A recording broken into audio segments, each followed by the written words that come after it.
Hi, I'm Jenna from Baby Wearing International of Southern Maryland, and I'm going to go over some tips on how to teach secure high back carry.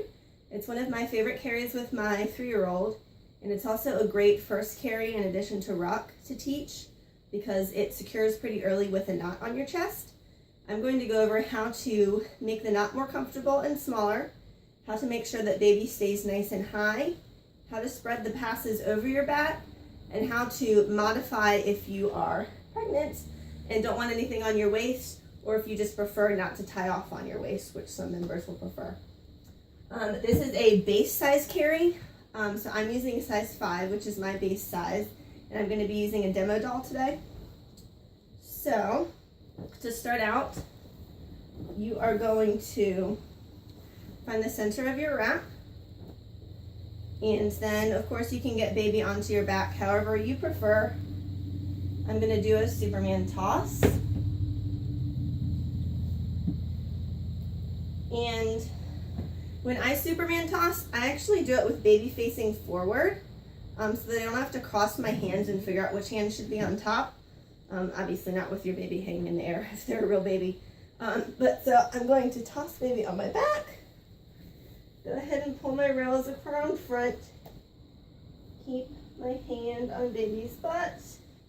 And then I'm going to pin the rails under my chin and make a seat.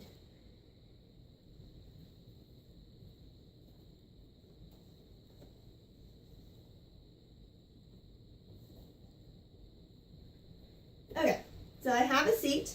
It doesn't matter which side goes on your shoulder and which side goes under your arm. I'm right-handed, so I usually do right side over, just pull it nice and taut, and then left side under.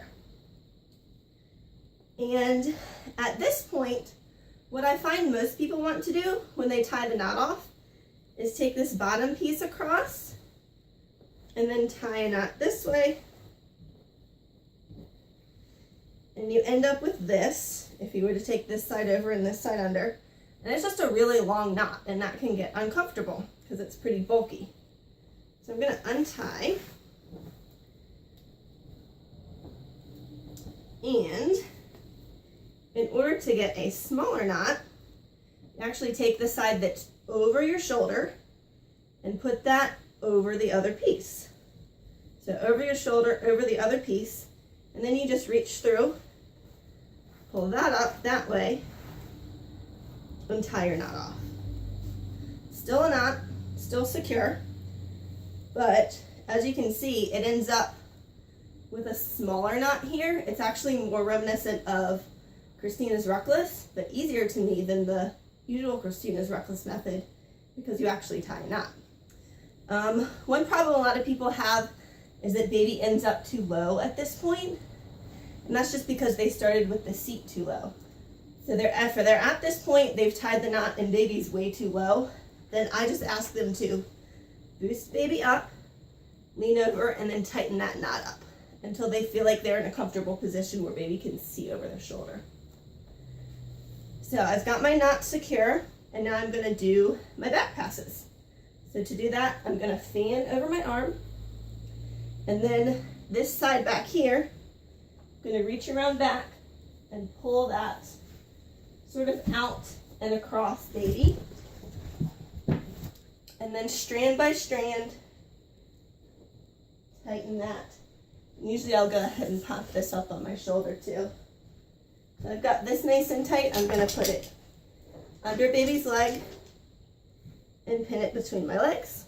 Now this side, you can see it's creeped up kind of far, but all you need to do to fix that is give this other side a good yank, which also gets things nice and tight in the back. Demo baby's feet, of course, are in the wrap, as demo baby's feet always are. Get that out. So give this side a nice yank, and then it pulls it down kind of right underneath your collarbone level. Then I'm going to pull that around back. Always concentrate on the top rail. We don't need to fan this one out since it's just going under our arm.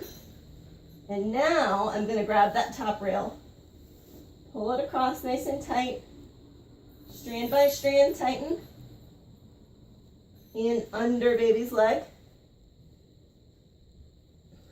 and then we're done. Now at this point, most people will just tie off here with a double knot. I'm just going to do a single.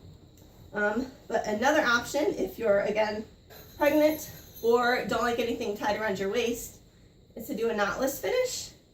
Take these two ends, kind of pull out this chest piece, and stuff them through from the inside out, as always with knotless finishes.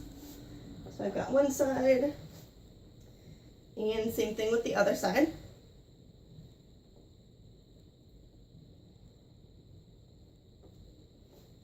Oops, I'm pulling my shirt through too. And I usually like it to be over top of my chest. And that's a good knotless finish if you don't like anything on your belly.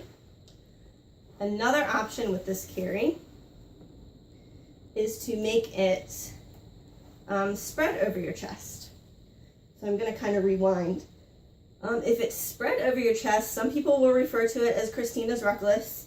It also can be known as the ruckless bikini carry. They're really all the same darn carry. So for that, at this point, when you tie the first knot, and I will say this tends to work better for larger chested people. I'm fairly small chested, so it kind of keeps riding up on me, but I'll show you how to do it. After you tie the first knot, you're going to take this piece here, go ahead and spread it over your chest. And baby is secure at this point since you have a knot. And now you're going to finish the carry this way. Take this across, spread it behind you.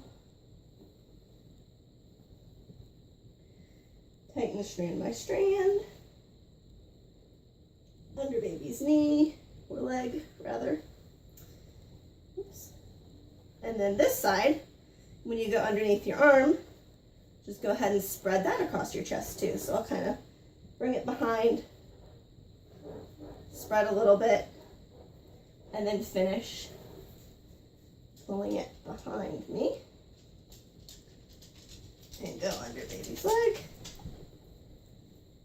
And then tie off. And of course you can always yank the knot down if you need to before you do that second side. And with all finishes of secure high back carry, you can cap the shoulders if that's more comfortable for you. And I think that's it. It's one of my favorite carries. It's very comfortable. I like that it secures baby quickly. And as long as you know these tips, it's a fairly easy carry to teach, I think. And a lot of other people like the security of that quick knot. So thanks.